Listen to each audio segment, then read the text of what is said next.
A lot is going on in the political landscape and politically, the world politics and all along those lines. So a lot is happening, including the possibility of the first person to leave the Trump administration. So there's already talk of Pete Hegseth possibly having to leave, and all along those lines. So apparently the Hegseth has lashed out at alleged Pentagon leakers he claims want to sabotage the Trump agenda. So on Fox News, he vigorously denied sharing classified airstrike details, and Defense Secretary Pete Hegseth on Tuesday strongly denied that what he shared over a second group chat on the Signal messaging app were classified war plans about imminent U.S. airstrikes targeting Houthi militants in Yemen, and blamed former staffers for leaking and accusing them of going to the news media with the new information to sabotage Trump's agenda. So Hedges and other administration officials have insisted that the information about those airstrikes that were shared earlier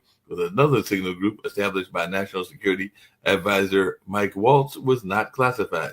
So on Tuesday, he continued to make the case as questions have been raised about how he shared similar information with a smaller signal group that sources told ABC News include his wife, brother, and personal attorney.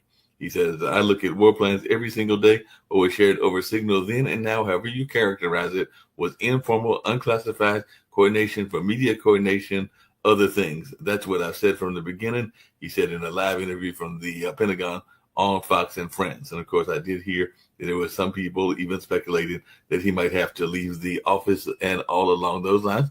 I'm bringing in my good friend, Sasha Starr, and see what he's got to say. I know he just came back from a tournament and all along those lines. So are we going to have the first person that's going to be pushed out of the Trump administration? Because I did hear that at one point, even though this particular news story doesn't seem to be backing that. But is he going to run into problems, and we're going to have to see him leave office and all in that space? Because they're even saying that some Pentagon advisors may face charges in the leak probe. So it looks like they've got their own scandal going on. I know that sometimes they talk about the scandals in other administrations, whether that was Biden, Obama, or the Bushes, or Reagan, or whoever else. But it looks like Trump might have his own issues in this particular situation. So, any idea of what's going to go on in that space? Well, two questions. Number one is that administration appointed by Trump was basically on their loyalties to Trump, nothing else. So they look sometimes very amateurish, very out of place. But second question, even more important, you just mentioned that perhaps he betrayed Trump's agenda. Well, could you clarify exactly what do you think is Trump's agenda? I'm not even sure what the agenda is, but I mean, he says that he's got this whole plan. There was that Project 25. He tried to separate himself from that. And it seems like sometimes his agenda is to create chaos. And maybe that is the agenda, is to create chaos and all along those lines. So I don't even know that he knows what his agenda is. But apparently he does have an agenda with these tariffs, which is the other thing I was going to bring on. And I know Nick has talked about. But apparently the U.S. is going to have an agreement with Japan and India to starve off their U.S. tariffs. So maybe they're going to give Japan and India a break from the tariffs. So apparently they're talking these deals. So maybe that's one of his agendas, is to disrupt and then undisrupt and disrupt again. So I don't know that he has an agenda, to answer your question, Sasha. Well, if you're talking about these two countries, Japan and India, for some information, there were claims that there are anywhere from 70 to 90 countries waiting in line to talk and negotiate with Trump. And now we have just two. So where are the other 68 or 88, depends on what you're listening to, in line to negotiate with Trump? I just don't get it. Actually, for example, the major country that Trump wants to negotiate it, which is China. Mm-hmm. China is taking a very hard line against US, and we already know that the Boeing cannot deliver its planes to China, and this is a major setback for the probably one of two biggest airlines air manufacturers in the world. Mhm. One is being Boeing, another one Airbus. But Airbus, I never heard about any sanctions against them from China or from anybody else. And Boeing is it's a major setback. They had already enough setbacks in the last few years, but this is another yet one. So this is something what's happening on the war with tariffs. Another question is that Ukraine-Russia war, it's already going on for 1,154 days. This is approaching now the length of Second World War, at least the part of the war where Russia was fighting Germany from June 1941 to May 1945, which is actually slightly less than 4 years. And this one is well over 3 years. And if it will going the same way, it will approach 4 years, and we're going on. So now there are some activities in Europe trying to find some kind of a peaceful solution or a temporary peaceful solution or so on. Now, what means that exactly? Ukraine agreed, well, more than a month ago, to unconditional 30 days peaceful transition, where during the 30 days, the major body of the agreement would be negotiated and agreed upon. But Russia was always against it, and something they were taking position that it's not 30 days, it has to be a complete agreement and so on.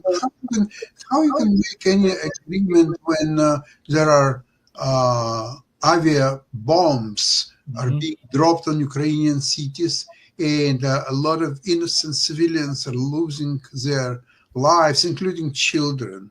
How you can make a peaceful solution? Because if you cannot agree on 30 days, you cannot agree on anything. That's quite obvious. No. So now Trump said that everything has to be negotiated and done with on before April 30th. It leaves us 8 days, soon to be 7.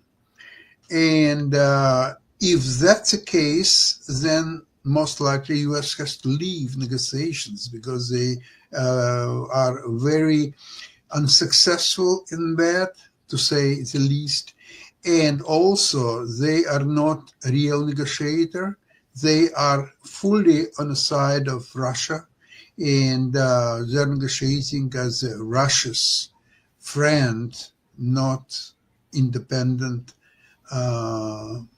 negotiator. So I think the sooner U.S. will leave that negotiating table, the better for everybody, especially for Ukraine. Because as long as U.S. is negotiating, it's really, really bad for Ukraine.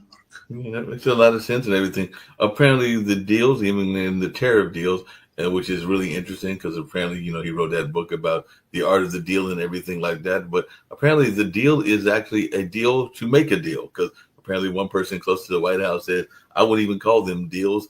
They said that it's basically an agreement that we would like to talk about doing a deal. So it's a deal to have a conversation about a deal. So it's not even really a deal. It's just a deal that you're going to have a conversation about having a deal. So it says they're going to start rolling out a bunch of stuff that just says, we're signing something that says we're going to start talks. So basically it's a deal to start having talks. That doesn't sound like much of a deal to me, Sasha. Maybe it's just me, but it sounds like it's basically a deal to have a conversation. So that doesn't sound like an actual deal. Okay.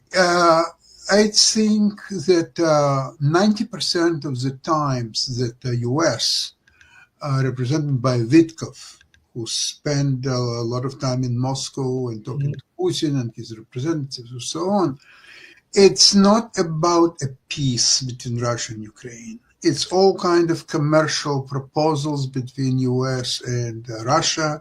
I don't understand if Congress or Senate, anybody to provide the base for Trump and his diplomats, so-called, like Witkoff, to make any deals, commercial deals with Russia that is under sanctions of all kinds, which is under European sanctions. And even if US will remove all its sanctions, it doesn't resolve anything because European sanctions will be still there. Now,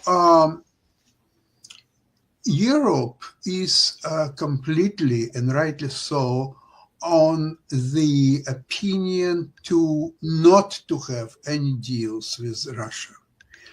Not only that they mistrust Russia, it's also that now, while Russia is fully engaged with Ukraine, Europe is in somewhat position where Russia cannot wage the war against Europe while situation with Ukraine is unresolved. They just don't have manpower, they don't have enough weapons, they just can't do it. So as soon as there would be some kind of a deal between Russia and Ukraine, then Russia can get all its army, or whatever it's left of its army, plus new contingents, attack Europe. Most likely they will start with Moldova, they will start most likely with the Baltic states, and then Poland. And remember, European Union or NATO, whatever is left of NATO after US will leave it, will not be able to fight Russia. The only country that today in Europe can fight Russia, it's only Ukraine. So if there is a peace between Russia and Ukraine, and Ukraine is out of its war, then Russia is completely open to attack Europe. And it seems to me, it's my personal opinion, that that's exactly what Trump wants. Trump wants to make America great again. And while Europe is intact, it's impossible. It's a formidable foe for the United States. So the easiest way to neutralize Europe is to get Putin to attack. In order for that to happen, the Ukraine has to be get out of the equation through peace, through whatever means that are available for Trump and Putin, is to completely neutralize Ukraine. So this is all what the situation today is all about. Hey, speaking of what this situation is all about, I did see that, I guess it was a latter part of last week, and you might have been in your tournament and all along those lines, that the Liberal leader there in Canada, where you are, Mark Carney, released his election platform. He did that on Saturday and touted an emphasis on new military spending and bolstering Canada against Donald Trump's expansionist vision. So it says, in this crisis, we have to prepare for Americans' threat to our very sovereignty. They want our land, our resources. They want our water. They want our country. He said on Saturday morning in a suburb east of Toronto, President Trump is trying to break us so that America can own us, and that will never happen. Canada is not America, and it never will be. But we need to do more to just recognize that. We need a plan to deal with this new reality. So I just wondering your thoughts on this, because apparently Carney said his government would spend $30.9 billion on defense over the next 4 years and meet Canada's NATO defense spending target of 2% of GDP by 2030, 2 years ahead of its current pledge. So I guess they had a pledge to do that by 2032. So what's your thoughts of this notion of Canada and the U.S.? Because the last thing I'll say is the North, apparently in the quote, he said the North faces existential threats as countries try to take advantage of new shipping routes opened by climate change, exploit our critical minerals, and encroach on our borders. The plan says we will keep Canada strong, free, and sovereign. So it looks like there's this push to keep y'all free of American encroachments and all along those lines. So do you think that he's going to win? Because apparently his main rival, Pierre Poilievre, has also promised to make a defense a priority should he win the election, which is coming your way next week. So I guess you got to vote on Monday. Yes, exactly. So whoever wins the election, Carney is in the lead right now. So it looks like he will be able to win the election. but both leaders are committed to this agenda. Coming back to Trump's agenda, so he made of the biggest trading partner of the United States, which is Canada, he made instead of friends like they were for ages, he created an enemy, a real enemy. Canadians are no longer buying U.S. products. Canadians are no longer traveling to the United States. The United States is losing billions on the travel business alone. And that's another question, talking about Trump's agenda. You know, it is better if he would have no agenda whatsoever, and if he would keep his mouth shut, United States would do much better off than what's happening now. In 8 days, there will be 100 days since Trump was inaugurated. So what is he going to show for his first 100 days, except definitely he did a good job on the border issues, okay? With all the problems and sending people off, sometimes illegally or so on. Okay, let's leave that aside. Rather than that, where else he has any improvements or achievements or just anything? Are you aware of it, Mark? I can't think of any.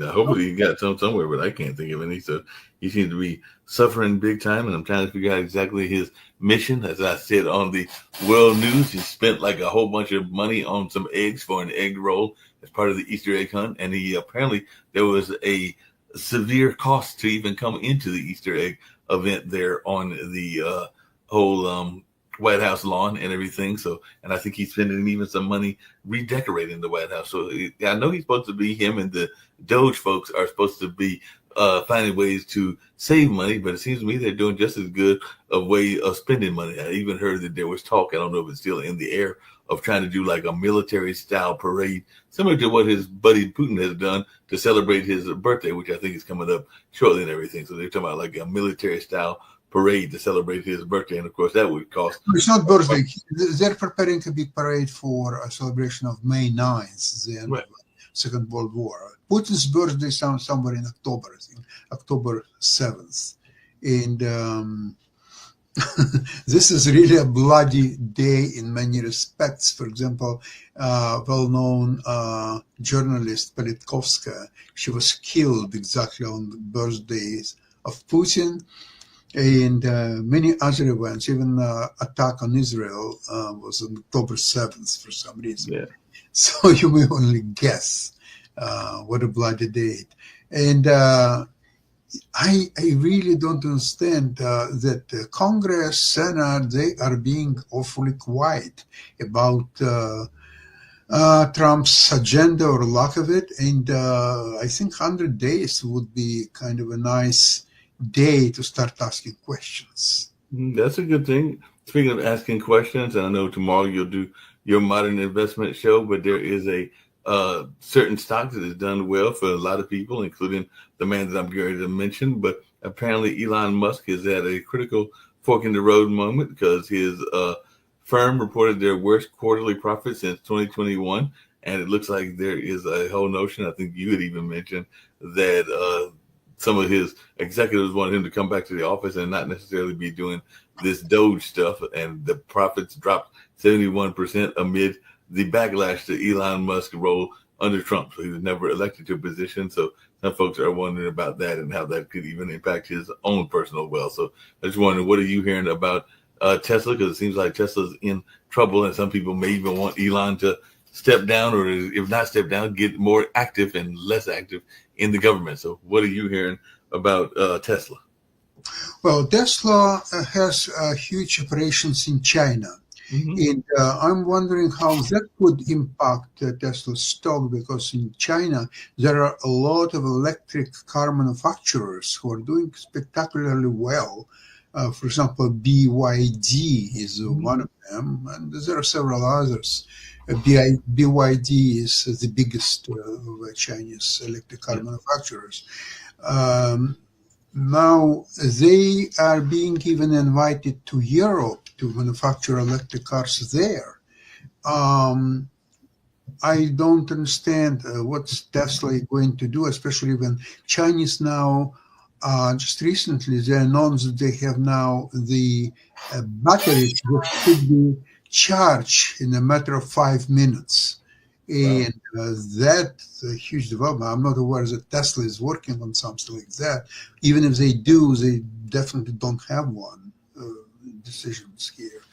Now, speaking about investments, of course, this tariffs war derailed almost all stocks, except just gold and silver did quite well during that time, but other stocks took beatings and heatings, and especially high-tech stocks, many of them. So this is all a result of Trump's ill-advised tariffs actions. He had to back down a week after he announced it on April 2nd. On April 9th, he had to walk it back, except China. So, and China is very, very taking belligerent approach to what they believe, Chinese, is that in case of trade war, both sides will suffer. That's unavoidable. But US will suffer way more than China. And this is the approach what they are taking. Even if we will have some difficulties, US will have greatly bigger difficulties than China.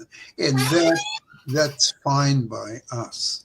And this is a very troublesome signal for Trump and his administration. I'm not so sure. Now they're playing kind of a chicken game. Whoever will first call, Trump will call to Emperor Xi, or he is going to call to Trump.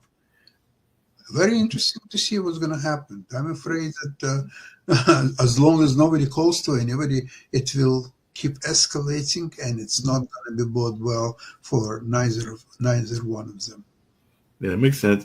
Apparently, last week the U.S. presented allies with a potential plan for peace, and I know you did your show earlier with Jonathan, between Russia and Ukraine, that included an end to fighting and rolled back sanctions on Moscow. So I guess they're going to roll back some of those sanctions. So it was shared in Paris on Thursday, and the European Union officials familiar with the situation told Bloomberg magazine, and I'm sure they told some other publications as well. But it looks like as part of the U.S. plan, the year-long war would be considered frozen.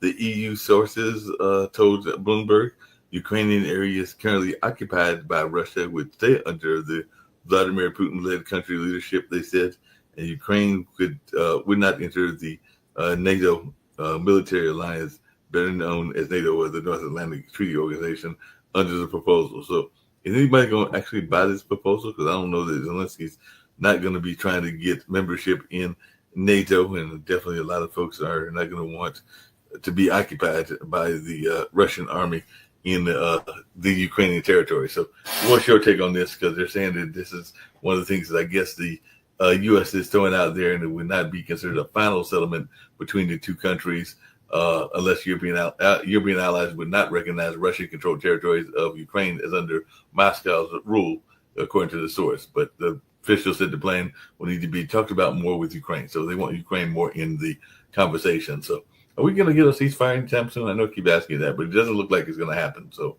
what's your take on it? My take on it is that there will be no peaceful no agreement reached anytime soon. The Ukrainian army is getting stronger day by day, and that's with or without American help. Now, part of the deal is whatever U.S. is trying to have agreement on all natural resources of Ukraine. What are they going to pay for it? They're going to get it for a song. They don't want to pay anything for that. They want to recognize some recent help during the Biden administration to Ukraine, and Ukraine has to pay. At first, it was estimated $500 million and $350 billion or $1 million, and then the latest I heard it was $100 million. How you come down from $500 million to 350, now 100. What kind of numbers are there? What is it?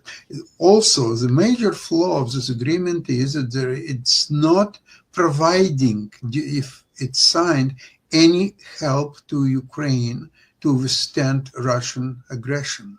Nothing, zero. So I don't understand what's the need for Ukraine. I don't get it, because if it's a deal about developing Ukrainian natural resources, usually when such deals are arranged, there is a schedule of payments that the side that is participating financially in the development, they have to abide by the agreement. If it's not, then all agreement is becoming null and void. I never heard of any schedule of payment at all. So they can sit on this agreement for the next 25 years and then sell it to Chinese or Russia or anybody else for basically for anything, because they didn't pay anything to get into that seat.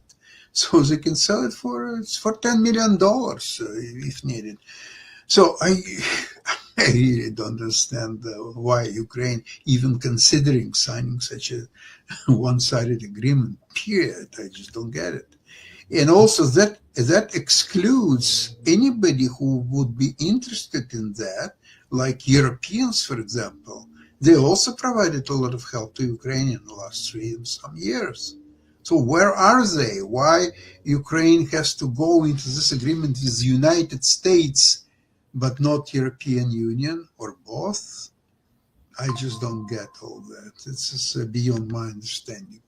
But you are right that I think this week is very important, especially with 100 days since Trump's inauguration is coming up. Mm-hmm. It's interesting what kind of excuses he will unleash that his plan of peace between Ukraine and Russia didn't work. So he has to find some kind of party that is guilty. He's not going to put Putin as a guilty party. No way. So he's going to have to make Ukraine. Who else? Although Ukraine agreed to 30 days ceasefire a long time ago, well, more than a month ago. So see. Yep.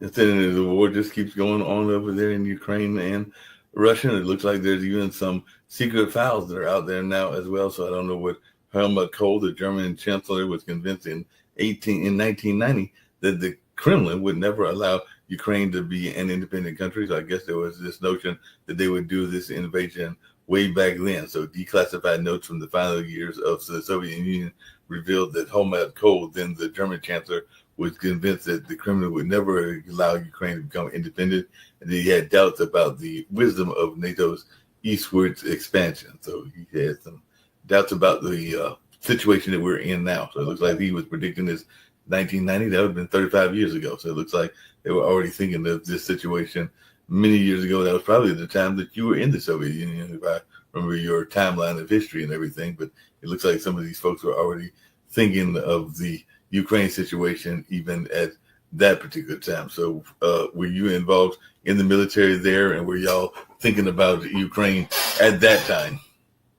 Well, I was born in Ukraine and left Ukraine for Canada many years ago, and I was in the Soviet Army in the 70s before I left, of course. And so at that time, it was not really much distinction between Russia, Ukraine, and many other Soviet bloc countries. Right. So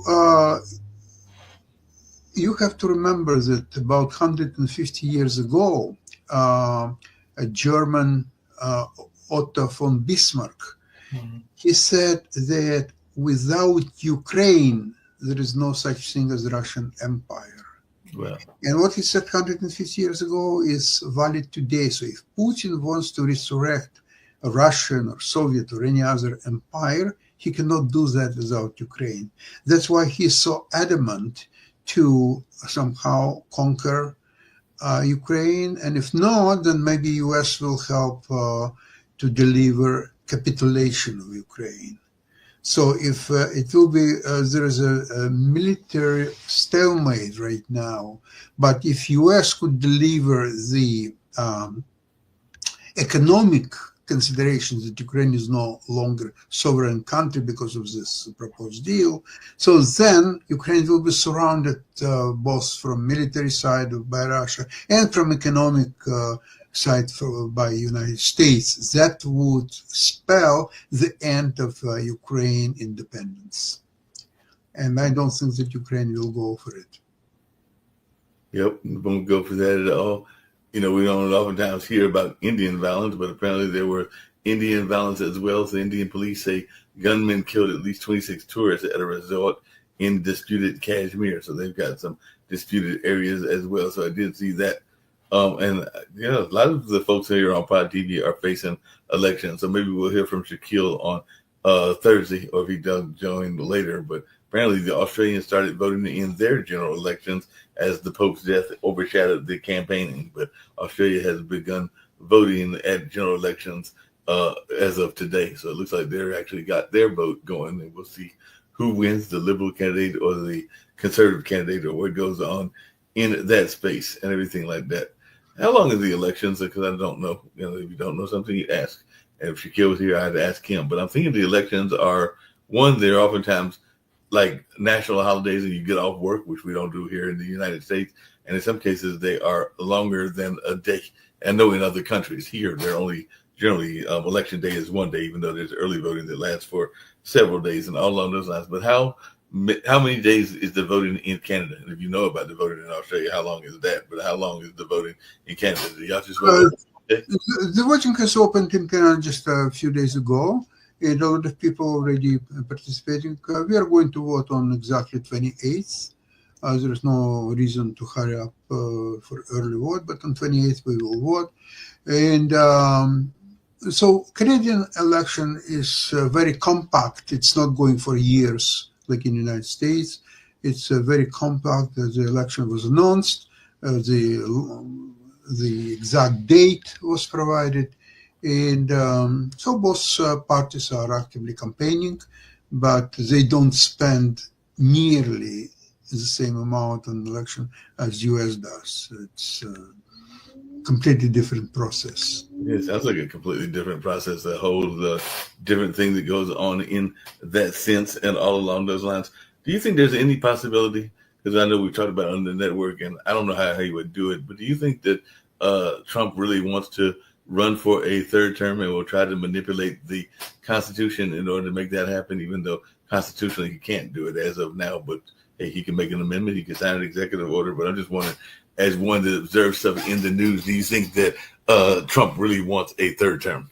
I don't know what he wants, but the way he acts now, I have serious doubts that he will last his 4 years completely. I really do have doubts.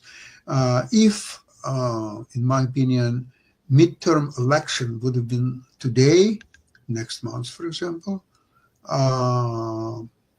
75 seats of the House would vote for Democrats. No, not the Democrats are a wonderful party or so on, simply by default, because what's happening now with the Republican Party and Trump is really horrible. There is no other words to describe.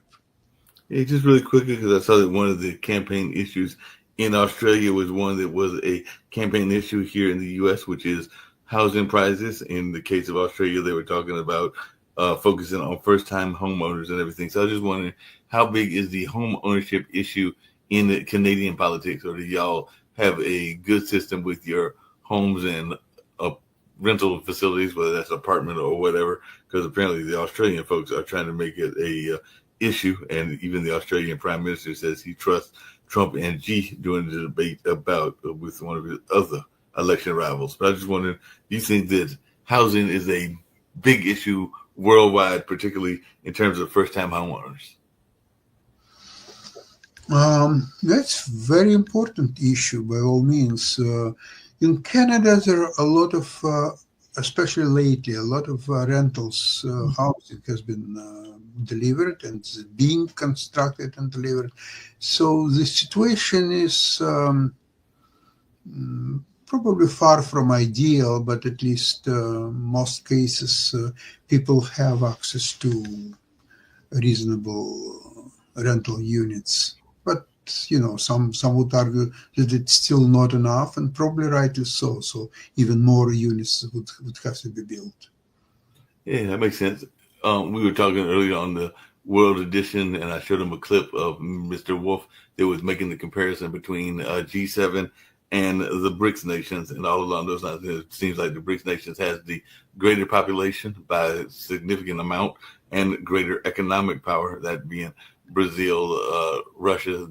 Actually, it's two eyes now because they got both India and Indonesia, China and South Africa. So I'm just wondering how big and how concerned should people like the United States be, and Canada, about BRICS in your mind? Because you study a lot around politics and stuff like that, but it seems like it's the BRICS versus G7, if I can use a sports analogy. But how concerned should the West be about these BRICS nations in your mind?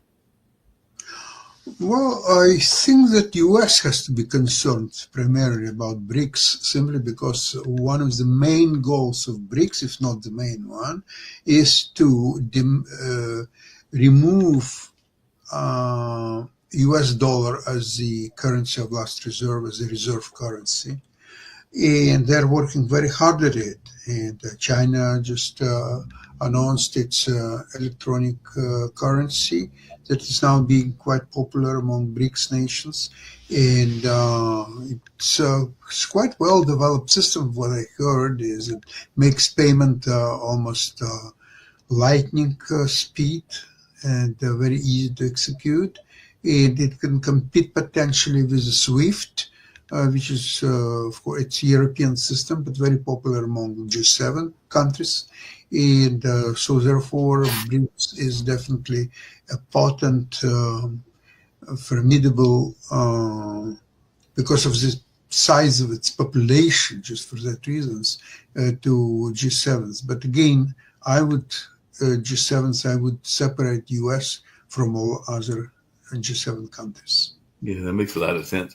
There was a major death that took place this weekend and everything, or actually on Monday, that being the Pope. And I didn't know if you had any thoughts. We had some earlier today on other shows and yesterday around the Pope and his legacy. I mean, he was definitely seen as a more liberal type Pope and everything like that. So what was your take on the Pope who passed away and who they might be picking for successor? I know you're of Jewish background, but what are your just on individual thoughts of the Pope's legacy?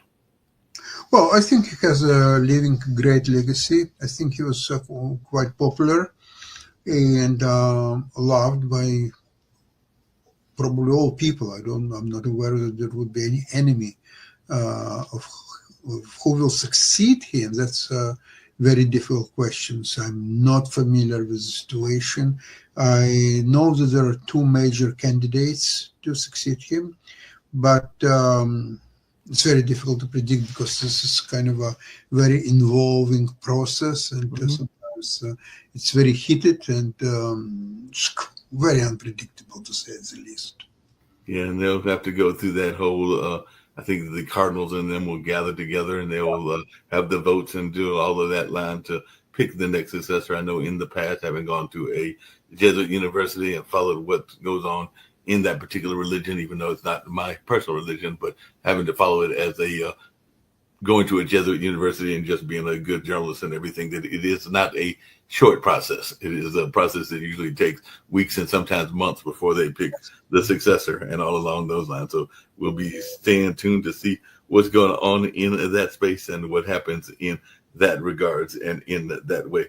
What's your take on these ICE raids as well? Because I know a lot of people are getting upset about those, and apparently ICE buses are being filled with Venezuelans heading toward airports, and as the legal fight raged. And I think that that might be one of the discussions that Nick's going to have on the legal show that he's doing, Lawyers Den, later on this evening and everything like that. But what is your take on this ICE, and ICE is just up and grabbing people, and in some cases leaving them in like El Salvadorian jails, even though I think they moved Abrego Garcia from the notorious jail to a less notorious jail. So what is your take on these folks being grabbed up and sometimes taken back to their own country, even though I've heard reports that Trump was even putting the notion of taking American criminals to El Salvador that have never lived there. So what is your take on this notion of ICE and what it's doing?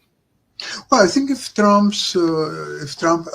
is being allowed to conduct his agenda, if there is one, look, we see in the United States, everybody is so fearful of Trump and his party, but mainly by Trump himself. Mm-hmm. So they are afraid to speak up about all this nonsense, what's happening right now.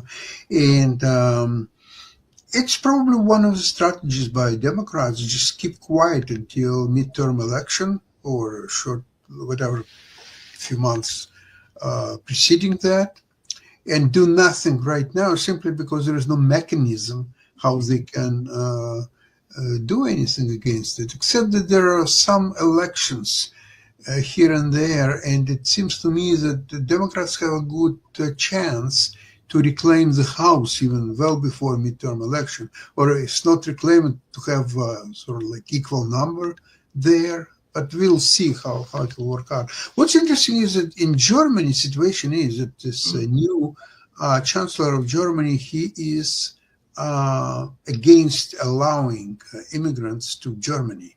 He wants to close the border completely. And that could put Germany on collision with European Union, because European Union, they have policies, the free movement of people and so on. And that would have to be somehow resolved. That's one reason of why UK left European Union. So is Germany going to be next? You know, Germany might be next. We have some breaking news. Apparently, Elon Musk is saying that he will spend a whole lot less time on Doge next month. So that would be in May. So he's already out there announcing that he's going to spend less time working on Doge. I don't know that he's accomplishing nearly what he wanted to accomplish, if he had any set goals, but I guess because of his own company and some other things going on, that he's saying that he's going to spend less time working on Doge. So we'll see what that impact has on some of these changes and everything like that.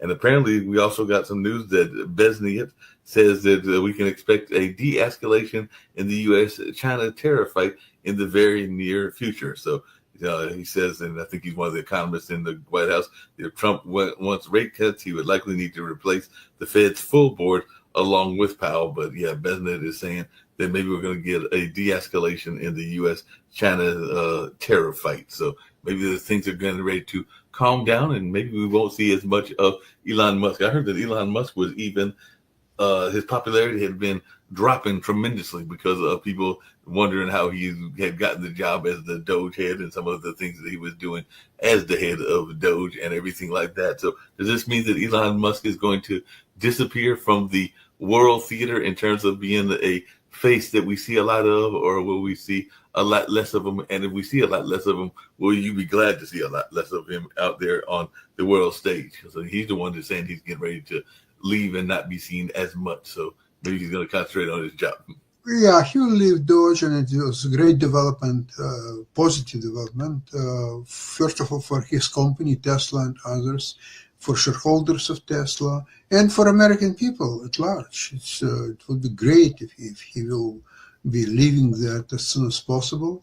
And probably a good deal for him personally, because he will spend more time and energy to run his businesses, I'm pretty sure.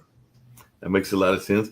I know a lot of people, because one of the things that RFK said he wanted to do was he had this platform called Make America Healthy Again, saying that there was a corrupt alliance between the drug and the food companies and the federal health agencies that regulate them that are making Americans less healthy. So they just put out that they're going to phase out the use of artificial dyes by the end of next year. So not the end of this year, but next year. So they're going to phase out the dyes that you might get in some of your favorite foods, like if you like Flaming Hot Cheetos, or if you like Skittles and other things like that. I don't know how you can have Skittles without having some artificial color, because they're not exactly a natural color. But it says that the fluorescent red of Flaming Hot Cheetos, the brilliant teal of Mountain Dew, Baja Blast, and the colorful rainbows of Skittles may soon be dimmed. So the Food and Drug Administration is phasing out the use of petroleum-based synthetic dyes by the end of next year, and the agency announced that today. So I guess this is a way that they're going to supposedly make us,